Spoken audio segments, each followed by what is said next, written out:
are here together for an VCB workshop.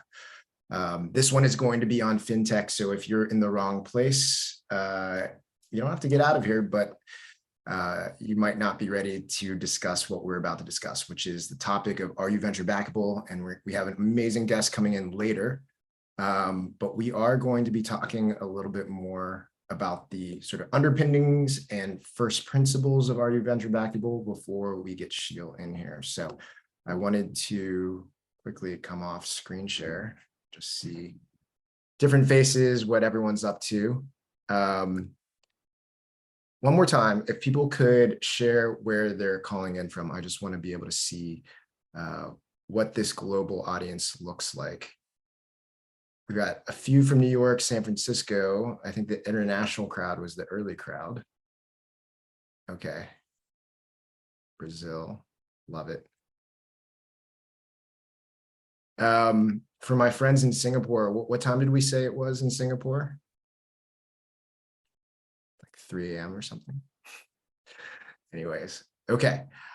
We are going to jump into it.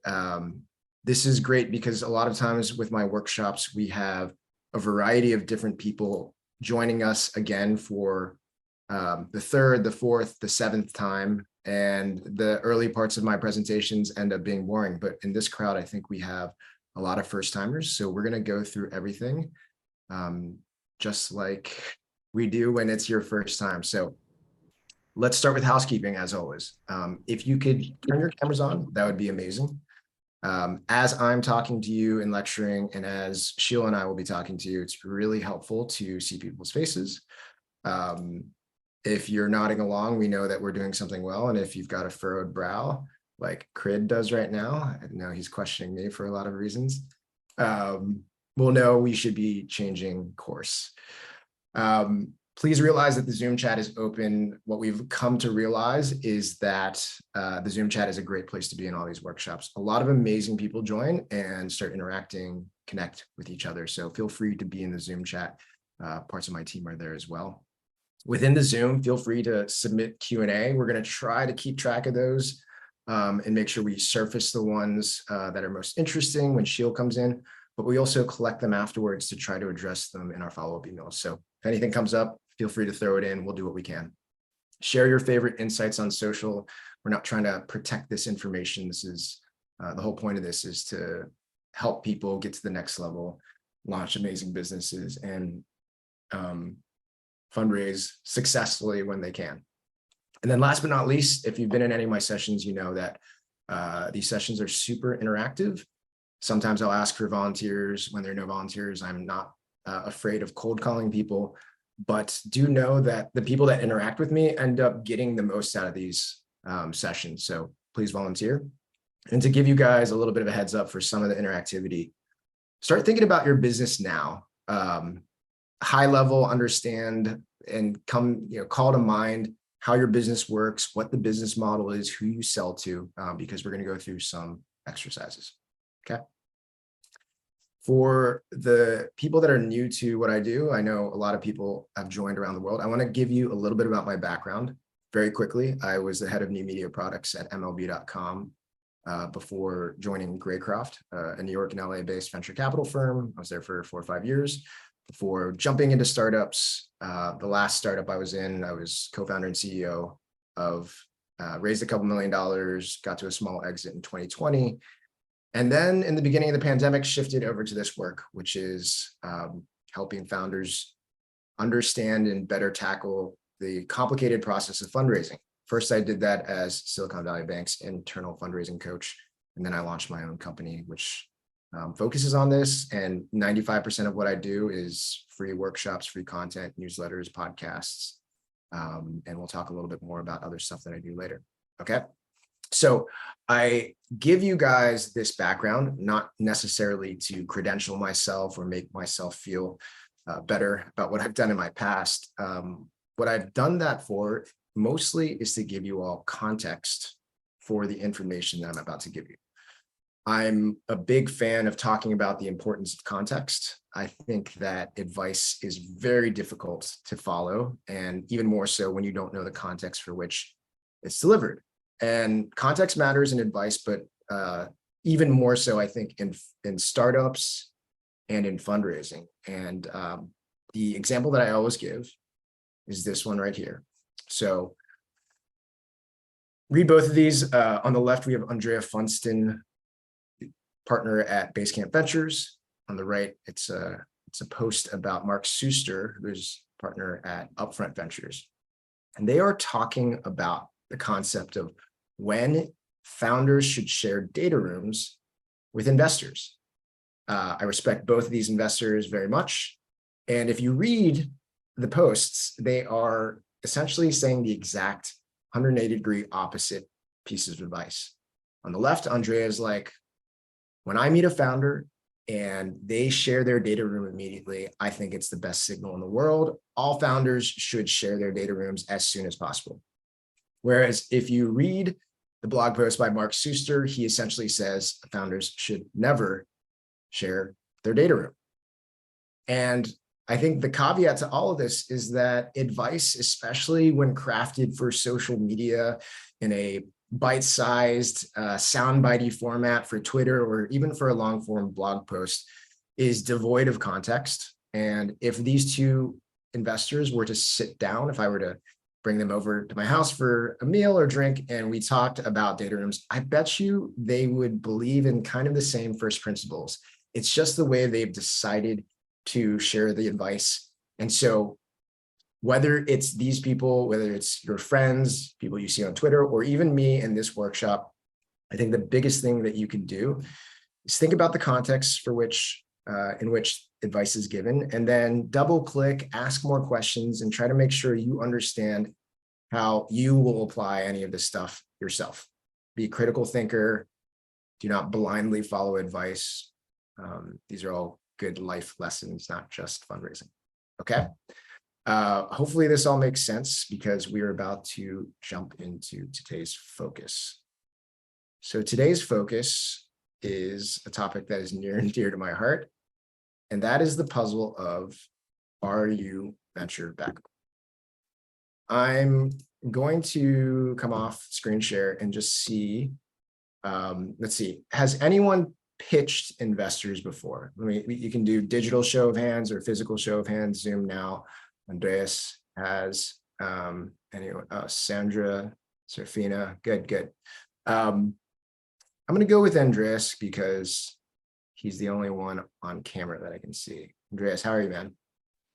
I'm good, thanks, man. Good. Where in the world are you? Berlin, Germany. Berlin, very good. Have you been passed on yet? Oh yeah, many times. Many times. Have you gotten a version of the question or the comment, really like you, Andreas, but not sure this is venture-backable? Have you heard that yet?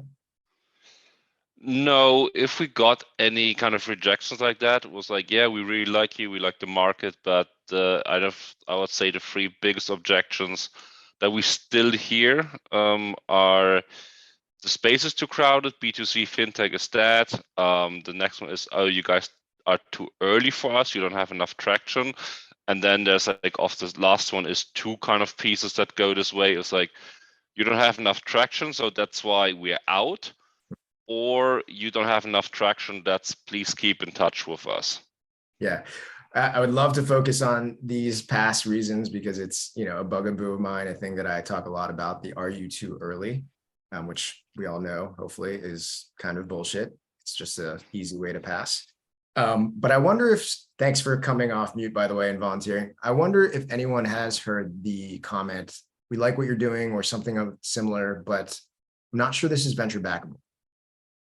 This question might not get as much hits within the FinTech community because a lot of times you can squint your eyes and make it feel venture-backable. Okay, so no one has heard this yet, but you're going to hear some sort of variation of this in that if they pass, they're basically saying you're not venture-backable. But what we want to understand and a layer deeper is what that actually means and what the building blocks to being venture-backable are. We're going to do about 10 more minutes of conversation around this. And then when Sheel gets here, he's not seeing this presentation at all. We're going to have more of a conversation around what he believes is venture-backable. And from those two angles, triangulate around what you all need to be ready to do. Okay. So let me get back to sharing screen. One of the biggest things that I want to share with people is the idea that being venture backable does not necessarily mean you're a bad business. Okay. So being venture backable has a lot of things to do with a VC's business model and how they think you're going to go to market. But just by virtue of the fact that you are raising venture capital doesn't mean you're a good business. And if you don't raise venture capital, that you're not a bad business. The two things that I want people to understand are that when a VC is thinking about whether or not you're venture backable, they are tackling two big questions. The first is whether or not this opportunity is massive in potential. And the second is whether or not this team can do it. This is really the only two questions that come into play when it comes to, are you venture backable? And these questions seem fairly like amorphous, and yeah, of course it's big, and yeah, totally we can do it. But I think what founders don't really dive into is whether or not they understand what it means to have massive potential, even in fintech, and what it means to have the ability to do it as a team. So in the first place, we're going to go through the math of massive potential. And while fintech can always be kind of squinted at, like, yeah, I think this could be big, what is really important for founders to do is to double click on this, to sharpen their pencils, and to be able to answer this in a really, really strong way. Because a lot of people are focusing on niches within fintech. They're tackling different countries, and the potential has to be visible for an investor, and you have to start actually indicating how you get much, much bigger. Okay. So we're going to talk about, what do investors need to believe? These are some slides that we go through for different formats. We've talked about this with SaaS. We've talked about this with consumer, even with AI. But the simple math that you guys need to think about is this.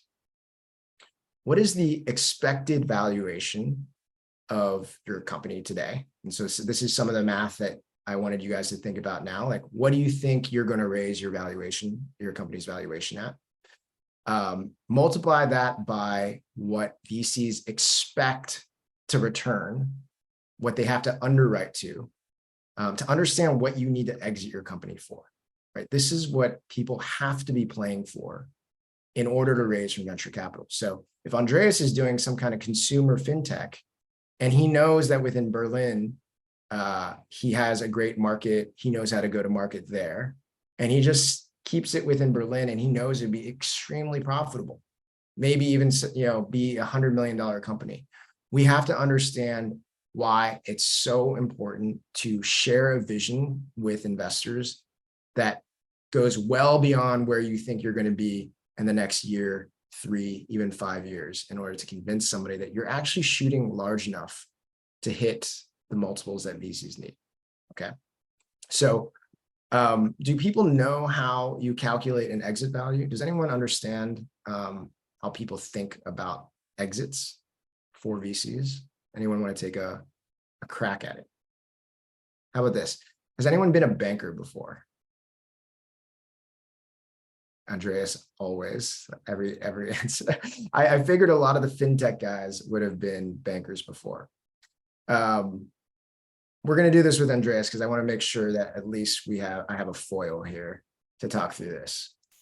We only have 5 more minutes before Sheel gets here. But Andreas, how do you think VCs think about exit values and how they calculate that in the future?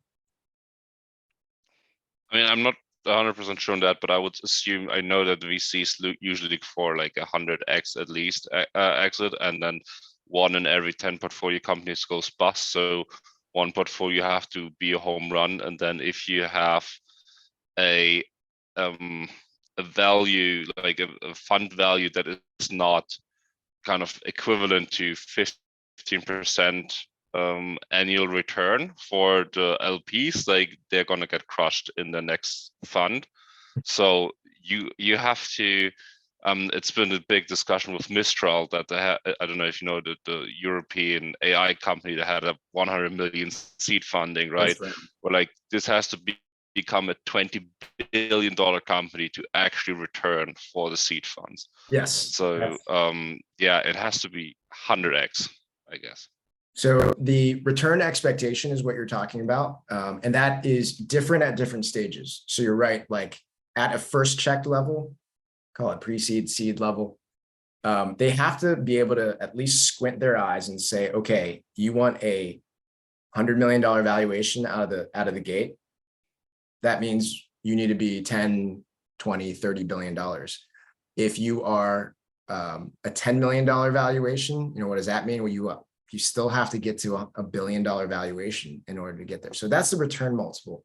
What I wanted to make sure people walked through in terms of how their business model fits into these return expectations is to say, Andreas, well, how do we even say your company is worth $1 billion?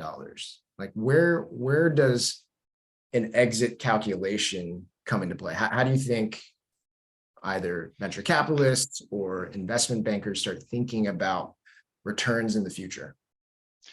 I mean, at this point where you're exit ready, this is not like the lower you are in the like the closer you are to incorporation, the more it's based on, oh, the team is great, the market is great, so I'm going to give you a 10 million, 20 million valuation. The closer you get to any sort of exit, whether it's a buy or an IPO, it's basically 99% numbers, and usually one of the biggest, just eyeballing it, is revenue. Is a revenue multiple or a company multiple of similar companies. Amazing. Okay, very good. That's what I wanted us to get to, which is this idea of valuation multiples.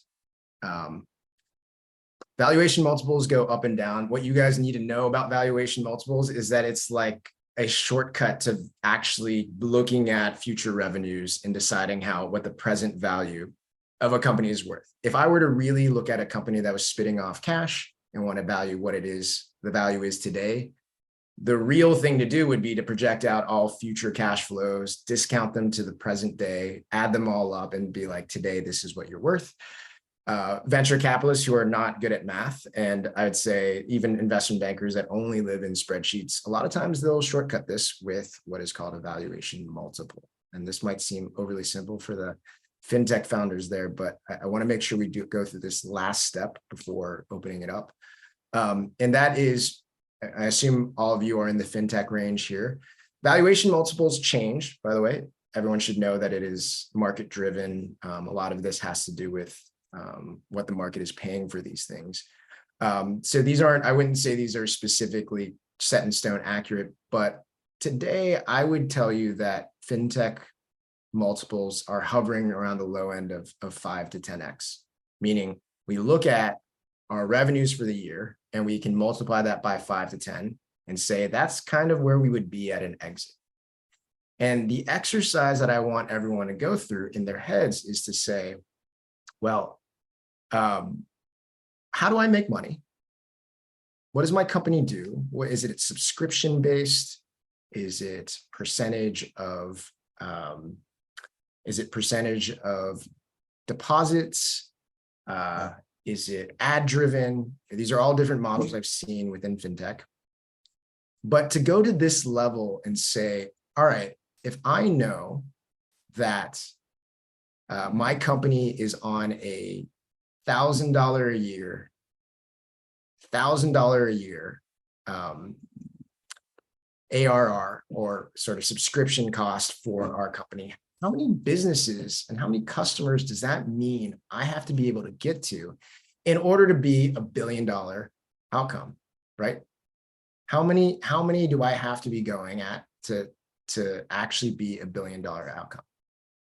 So when you guys start doing that math and really thinking about, oh my God, like I need to have 100,000 customers, or if I'm a small ticket item, even more, 500,000 customers, or if I'm a large ticket item, maybe less, realize that you have to even capture in your mind the vision of what it means to be a gigantic fintech company, a gigantic startup, so that when you talk to investors, they understand that vision is in your head. Okay. We're lucky enough to have a really great early stage fintech investor join us. He's actually in the waiting room right now. And what we'd like to do is talk to him a little bit about what this means to him, right? Because the idea that he needs to look at a company and believe that it's going to be big, how does he think about that? And I want to ask him a little bit about what this market has done, right? How has he changed where his bar is today versus in the height of the bull run in 2021? So we're going to do a really quick conversation about what Sheel is looking at nowadays. And then we're going to open up for Q&A. So get your questions ready. Make sure you throw them in. And let's go ahead and get started. Jonathan, do you mind bringing Sheel in?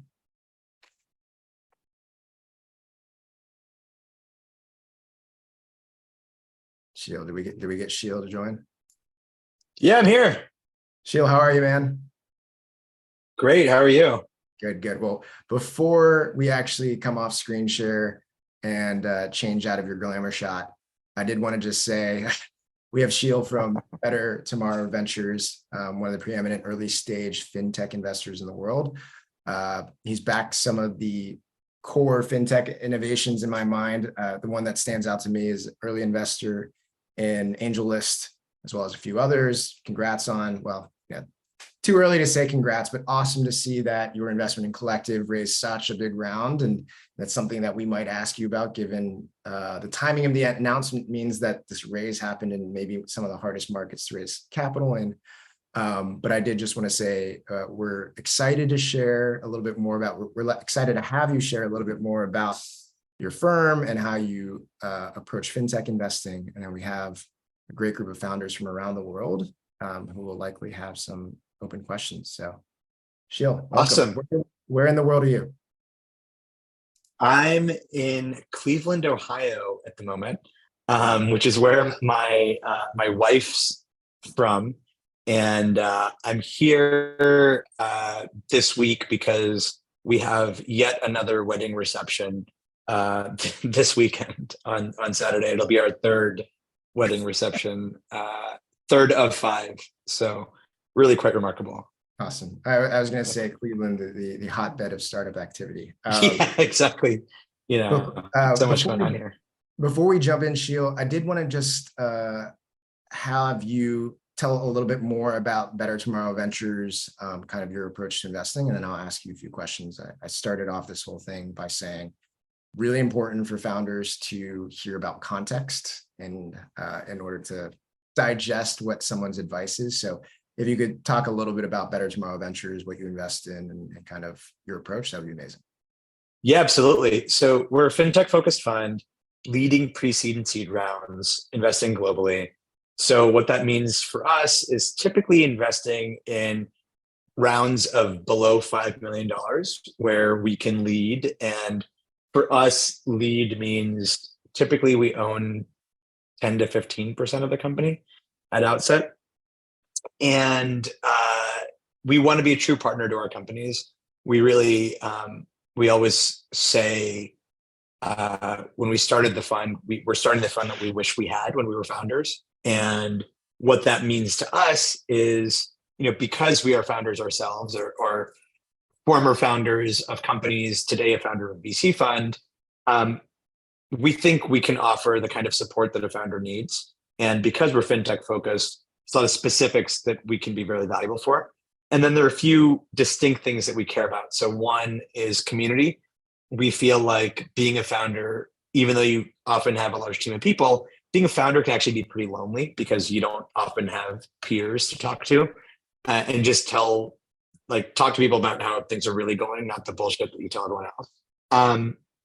So we do a lot to build in a peer group of our founders. And then another thing we work on is recruiting. Like recruiting is such a difficult task that every founder spends a ton of time doing. And we'd like to make that easier. So we have a full-time fintech recruiter on our team who just helps land fintech candidates into our portfolio. The third thing is PR, and then fourth is raising the next round. We're almost always super involved in helping raise the next round. Very good. I want to applaud you for the answer in that you didn't force me to say, well, what does it mean to lead? What are your check sizes, and where your ranges are? We got the specifics out of the way. Very cool. And you've been doing this for how long now? So we've been doing BTV for 4 years now, almost. I started in September 2019. And prior to that, I was investing. I have another fund, 500 FinTech. And I started my full-time investing career in the beginning of 2016. Very good. Before we go to the specifics of the FinTech world, I always think it's especially for pre-seed investors, to hear a little bit about how they evaluate founders overall, right? Like, I think most investors are very colored by their own experiences, maybe as a founder previously, but certainly as an investor seeing wins and losses. So the first question that I wanted you to give us a little color around is, what are some of the things that really light you up when you meet a founder for the first time? You have that first call, and it may not be specific about their company, but it's things that you look for. Does anything come to mind? Yeah, it's just like they really know their shit, and I learn so much from them. And I think like our best founders teach me so much, and it's like they have a curious mind. They've learned something, they want to share it with me, and they're good at sharing it with me and teaching me. And I love that. But in general, there are a few founder traits that we look for. One is a real like bias for action or urgency. I think if I look at a lot of our companies that haven't worked out, and I think about why they didn't work out, oftentimes it's not because the market didn't develop or something like that. It's often the founder just like didn't have a sense of urgency. Like they weren't like pushing the ball forward every day, shipping. And so that's something we look for. It's really hard to like find, because like in a first call, how are you gonna know if that is there or not? You're not. But there are like other cues that you look for, and you can see, you get to know people over time. Typically, ideally, we're investing in somebody that we've known for like a month. And so over that time, we might get to know something. So that is one, like just urgency, shipping. Another is tenacity. Like, again, a lot of our best companies, like the original idea actually wasn't working. And they just like kept like bulldozing and pivoting into a solution that ultimately worked. And we have, great examples of companies that were like at verge of shutting down in the seed, like no one wanted to invest in the A. And then like now these are series, we've two companies like that basically almost, or actually in one case basically did run out of money. And then the founders were just like persevered. And now they're both Series D companies, the companies in my mind. So I think you already touched on the bias to action. I think it's pretty obvious why that is so important within startups. And you already said it's kind of hard to test for in one call. You did say something about the ability to teach you something, and that intense curiosity that I wanted to double click on, because I didn't want to just glaze over that and ask you to unpack that a little bit. What do you think that represents for you in a founder, like this ability to teach you something, to get you excited about a topic? Because I know where I would go with this, but I want founders to hear it and not have the surface level like comment that you gave. So I think there's a curious mind. So like if they're teaching me something, it's because they've learned it. And so that's one aspect of it. Another aspect of it is actually like the teaching. Like there's a lot of communication skills that are required in being a founder. You're always selling. So you're selling either customers or potential employees or investors. So you're like a big part of your job is doing one of those three things, multiple of those three things. And so if you can teach me and explain succinctly and articulately what it is that you do and something else about your business, that's really valuable. I love that. The big call out here is, I'll see a big range of personality types, certainly in founders, but definitely in fintech founders. And this type of advice is packaged very differently. Like some can be packaged very differently. Some investors will say, I love a founder with sales DNA.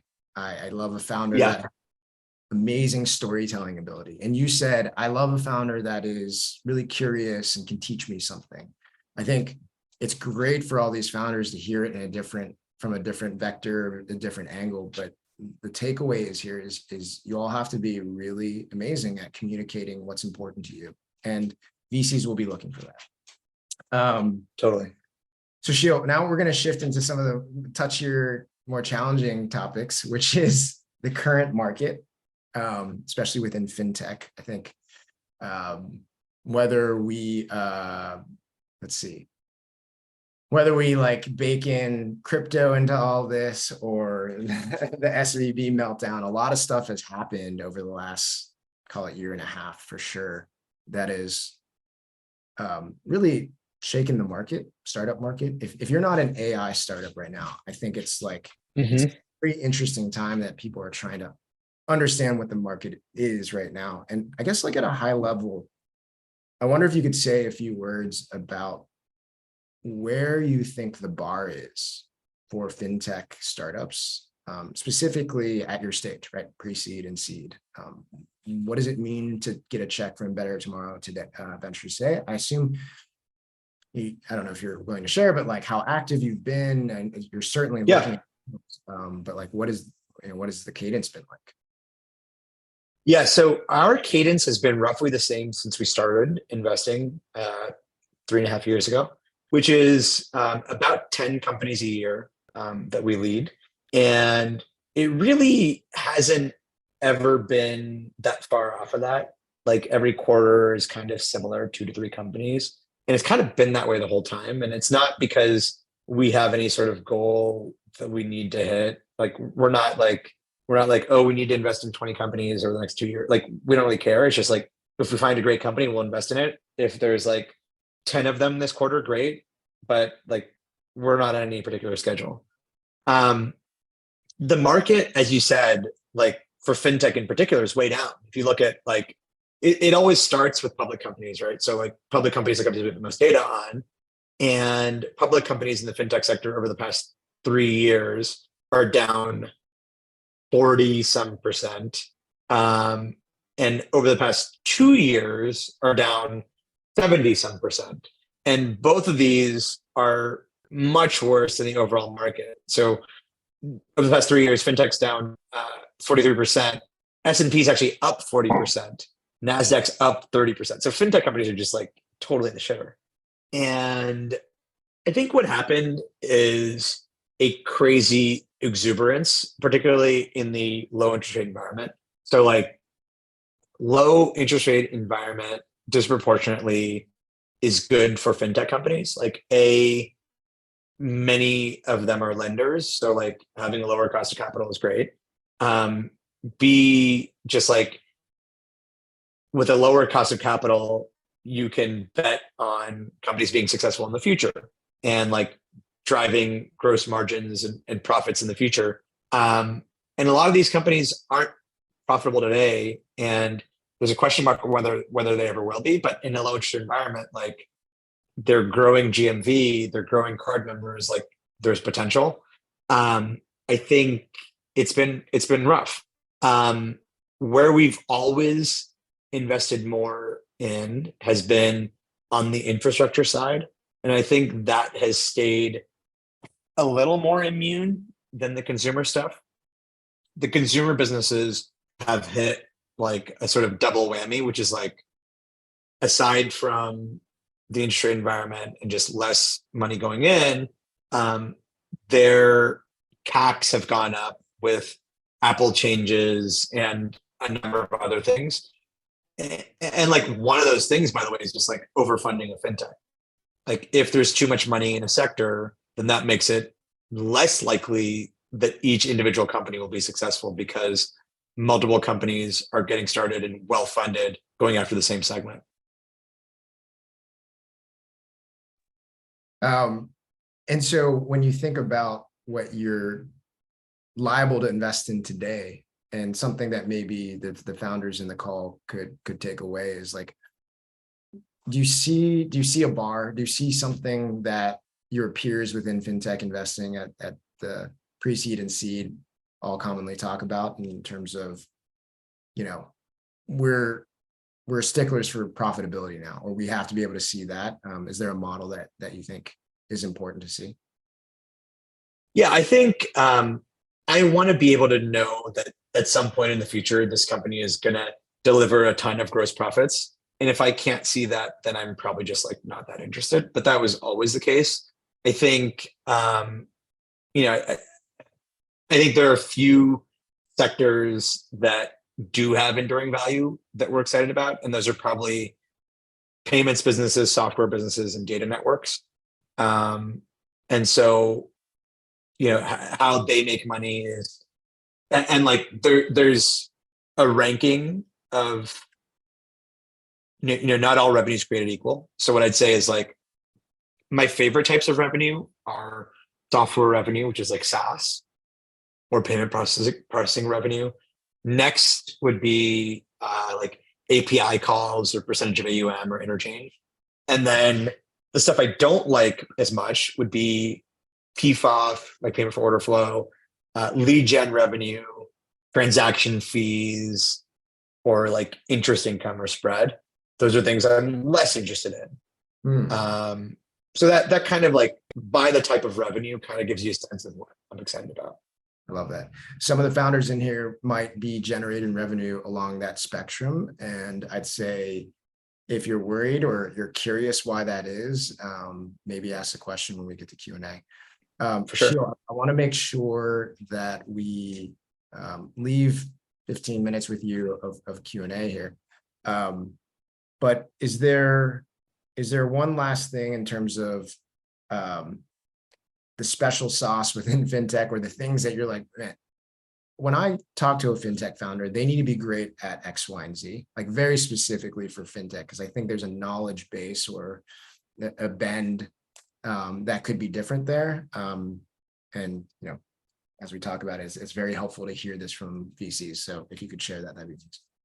Yeah, it tends to be more valuable, like compared to some other industries. It tends to be more valuable to have like the work experience in fintech, because there's a lot of stuff that you fuck up, and like even multiple time founders screw stuff up. But there's a lot more that can go wrong in fintech, and like going wrong can be like very bad in fintech. So we tend to skew towards folks who have had experience in this category before.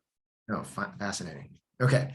The last thing that I did not prep you for, Sheel, before we get into open Q&A, is that one of the things that I love doing in my own workshops is cold calling. I don't know if you know the concept. But no. Cold calling. Calling on somebody like Socratic method. That's right, Socratic method.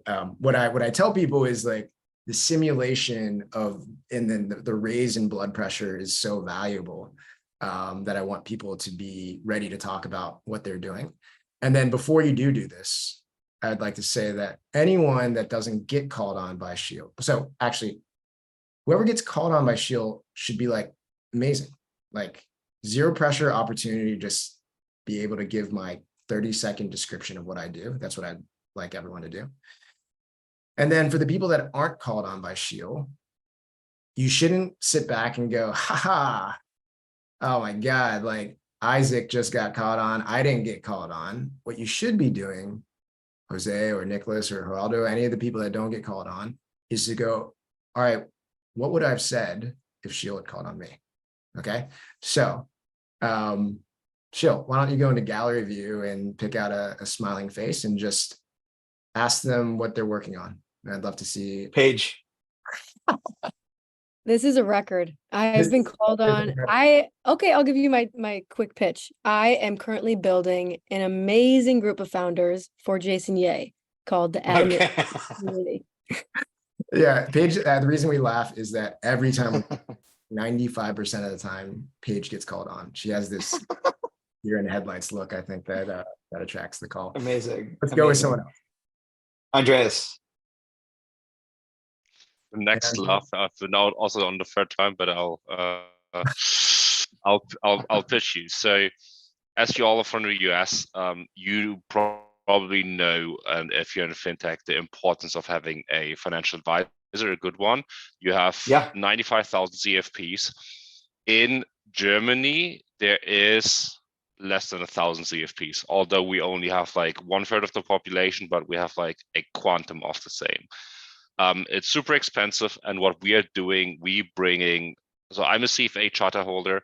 We are bringing kind of the level of CFA quality, CFP quality advice into a mobile app that end users can subscribe to and have their financial planner in a trusted environment, in a trusted payment model 24/7 on their phone. Awesome. That was tight and packaged. We now actually follow up with grilling. I just wanted to see people do that. And Sheel, just one more, and we'll go into open Q&A. Jose, where in the world are you before you describe? I'm in LA.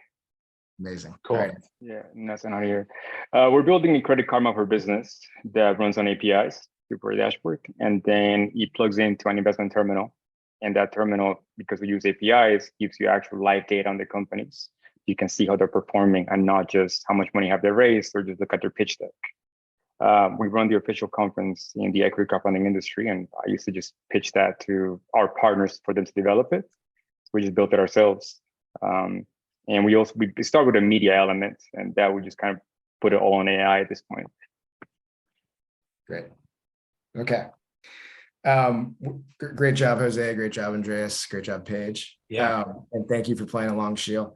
For everyone in terms of feedback and improvement around that, everyone needs to be working on what their hook is, the thing that gets someone to lean in even in 15 seconds. So for both of the people that went forward, I think Andreas, you led with a bit of a hook around the discrepancy in terms of numbers in Germany. Jose, I'd encourage you to figure out what that is for you so that you draw people in a little bit more, but great job overall. Okay, we're gonna go open Q&A for the next 15 minutes. I will prioritize people that raise their hand digitally. And what I always tell people is it's very hard to get time with VCs in this sort of environment. Zero pressure and sort of raw. So if you don't take the opportunity to ask questions, we'll let Sheel go. But okay, we do have some hands raised. Let's start with Kumar. Kumar, can you share where in the world you are from? Hey, I'm from Toronto, Canada, close by at least. I'm a high school student and a sort of founder in the finance and investing space. I'm creating an AI kind of company. I won't go on the spiel right now. I'll go straight to the question. The question basically, I'm curious, what kind of advice would you give to like a really young founder looking to get into the space early? And, especially at a time like I'm 15, not many people would believe in a 15-year-old, right? Uh-huh. So what kind of advice, what kind of steps would you recommend a person like me take? Yeah.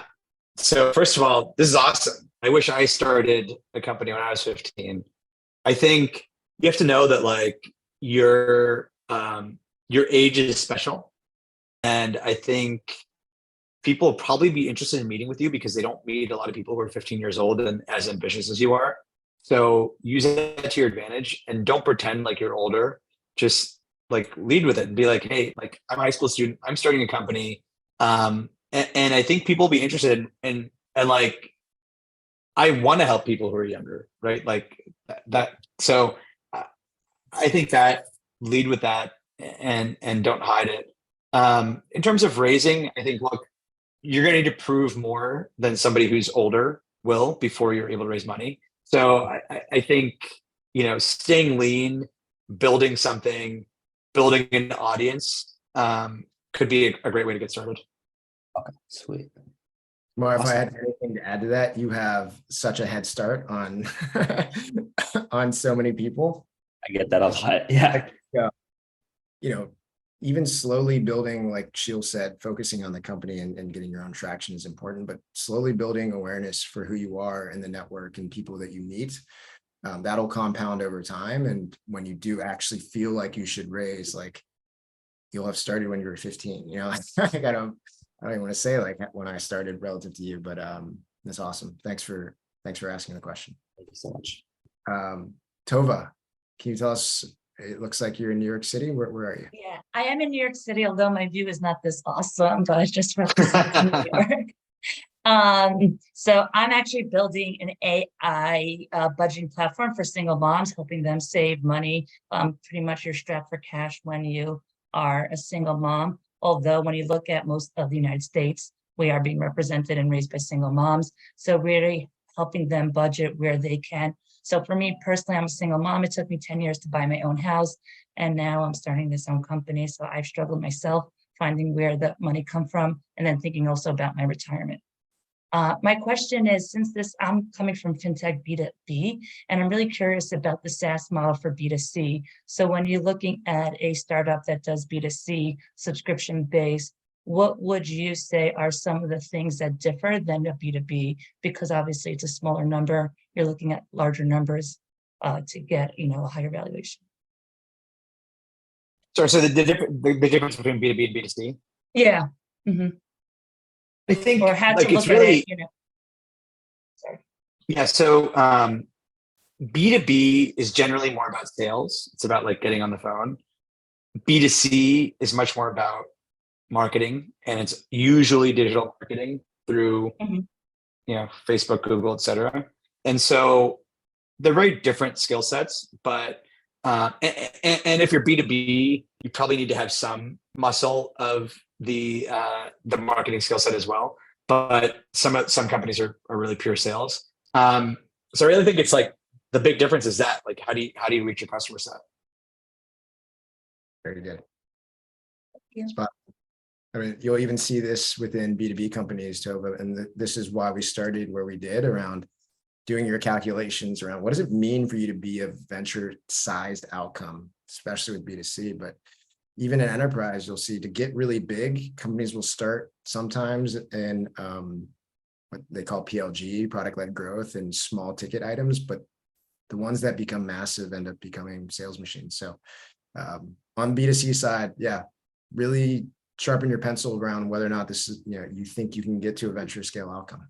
Okay. Thanks, Tova. Ari, how are you, man? Good. I am in San Francisco.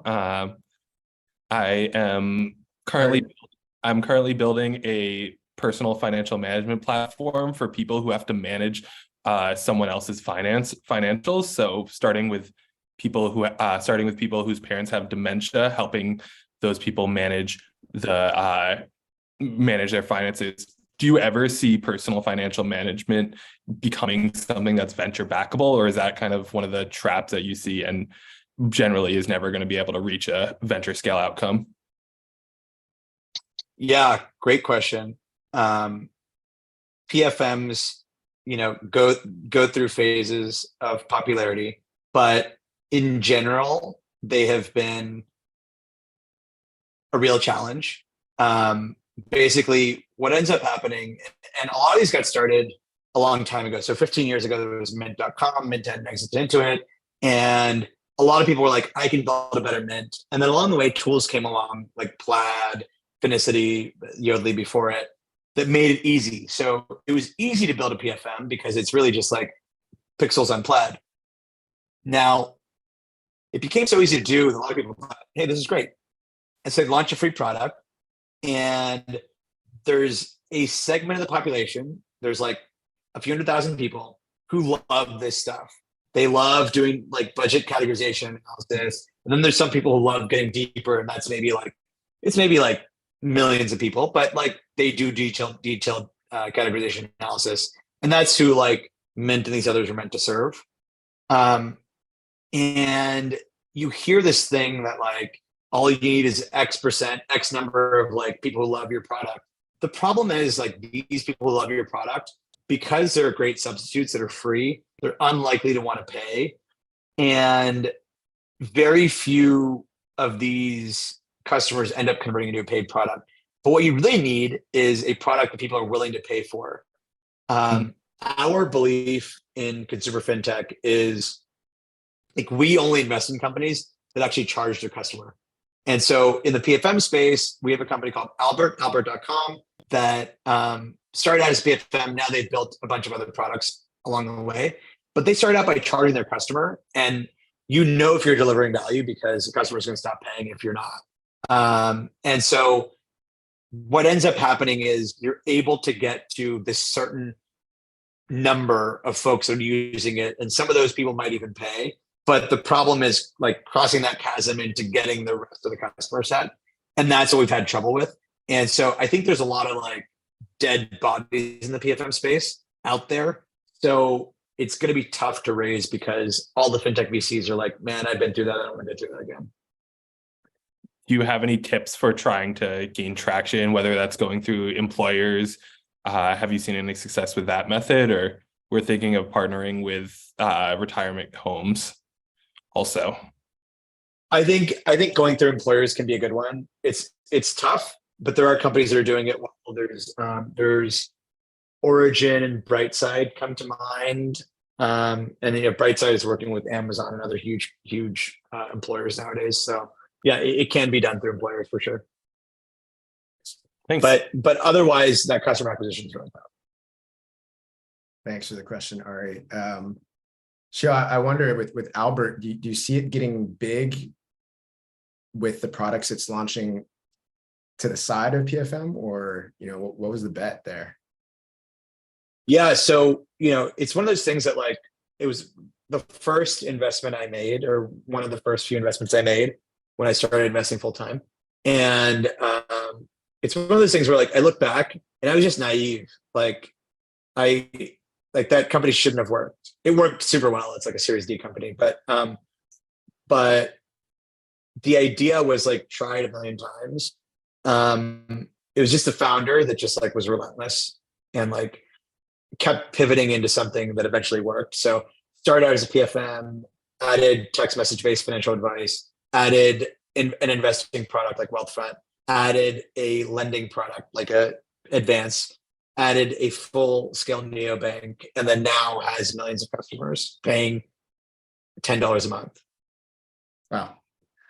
Yeah, I mean, like the one thing I would say is the X factor for consumer finance, because a few people have already asked this question, really is the founder, right? Like fintech investors might be allergic to PFMs, but they know what's happened in the past, right? If they back the right founder, where the founder is able to have customer conversations because of a consumer product, and then really understand where higher value pain points are, like it might be a place to start. But yeah, it's a fascinating, we could talk about that for a while. I wanted to do one last question. Isaac, I'm going to skip a couple who've already talked. Isaac, where in the world are you? I'm calling from Abuja, Nigeria. Amazing. Cool. What's your question, Isaac? Okay, so at the moment, we're building Do, and Do is a multi-country business bank and spend management app for African startups and large corporations. So the easiest way to think of us is like Mercury plus Brex for Africa. And my question is like, what's your advice for like pre-product fintechs that need to actually raise from VCs before they can go live on sponsor banking rails, like for example? Did you catch that, Sheel? I could. Yeah. So what's my advice for pre-product companies that need to raise money? They need to raise before they can go live on like banking rails of sponsor banks. Yeah, I mean, do whatever you can to get that money. I know you guys have been hustling for a while.